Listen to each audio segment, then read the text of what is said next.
Overcome evil with good. Doesn't that sound great? I mean, isn't that what we want to do? Overcome evil with good. Of course, that seems so heroic, so good, so obvious. And yet it seems to be missing from so much of our stories these days.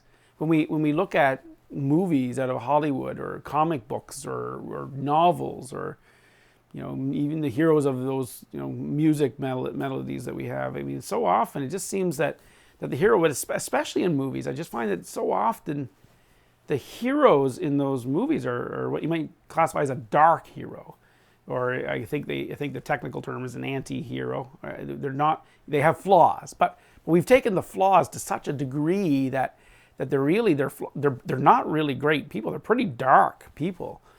And it just seems to be this trend I've noticed. It's so common now. Our stories out of Hollywood or wherever, they just are so full of heroes that are really kind of dark people. I mean, one of the most obvious would be Batman. He's the Dark Knight, right? He's this very, very popular superhero, but he's really quite a dark guy. He's somewhat vengeful and he's pretty rough. His methods are often quite sketchy, and if you're a Batman fan, I don't know, maybe you disagree with me if you know the comics better than I do, but from what I've observed in the movies, certainly there seems to be a very dark side to Batman. He's not a cheery guy. And this seems to be a trend. I mean, even in the latest rise of the superhero movies, at least in the DC side, even like Superman, he's got a dark side, as it were. And then there's this rise, it seems, in our spy movies and in our action movies and in even our romantic movies.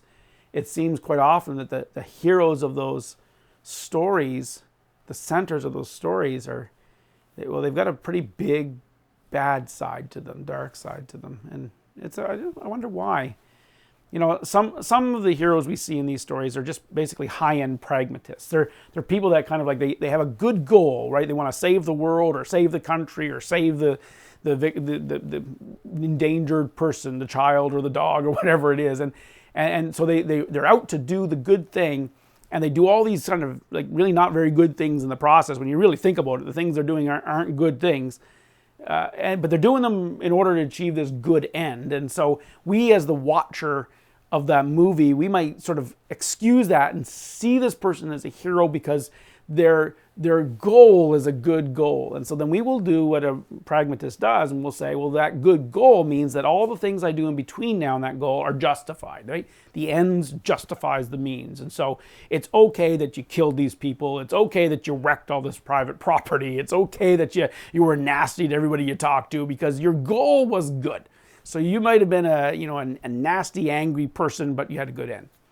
And we do that, and we'll justify it, and we'll say, well, the ends justify the means. But that's a really terrible way to think of things because, well, for one reason, how do you know when the end has arrived, right? Just because the movie ended doesn't mean the story ended. The end is at any point along in your life. I mean, in a sense, you're always at the end of a story every moment that you're alive. Really, the means themselves are an end. And so it's a pretty poor way to live your life, thinking that what I do now is justified by what comes out of it later. Well, no, what you do now is justified by the virtue of what you do now. Anyway, that's one group of these dark heroes. Another group of the dark heroes they're just kind of like these bitter, vengeful, self-righteous people. And so I see this in a lot of movies where the hero had their wife and their dog killed and their car stolen, and now he's out for revenge, and we're all cheering him on as if he's the good guy in the story. And he's not. He's actually a pretty nasty guy. And you think, well, he's just killing bad guys, though, so I mean, he's a good guy still because he's killing bad guys. Well, but that vengefulness, that vengeful heart isn't really heroic. It's not really a good thing. We can't just justify ourselves based on some bad thing that happened to us in our past, right? I mean, just in the same way we can't look at some future event to justify our current actions. We can't just look at past events to justify our current actions either, right? Like just because I was once hurt by somebody doesn't mean I get to hurt others. And so it's a dark hero indeed that just acts in vengeance all the time. He's overcoming evil with evil, right? And I don't know that that's really a good thing, but that's what's in our stories so much. And the last one that I've noticed, anyways, is that some heroes in some of these stories, they just aren't good at all. At all. They're not even out for a good goal. They're just actually a really bad person. And the story is just about this bad person and their life. And we watch it like some sort of a gangster movie or some sort of a hitman movie, and we'll watch these things and we'll watch this hero. And when you really examine everything they're doing, they're not doing anything good. They don't have redeeming characteristics at all. There's no qualities of virtue in their life at all. And you'll watch for 2 hours as this bad person just does bad things. A lot of horror movies are like this. And what we end up doing is we end up identifying with the villain in the story because the story is about him.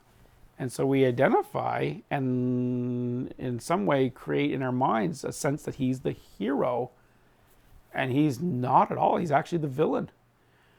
And I just wonder if that's really good for us. It makes me concerned that our society has decided to make heroes out of villains. And I'm not sure that's a good thing. And I know there's a lot of people don't like the old-fashioned hero that, rode off into the sunset at the end and who refused to tell a lie. I kind of miss those heroes. I kind of wish they were around a little more often. Next time you're watching a movie, I guess just ask yourself, who's the good guy in this movie? Something to think about.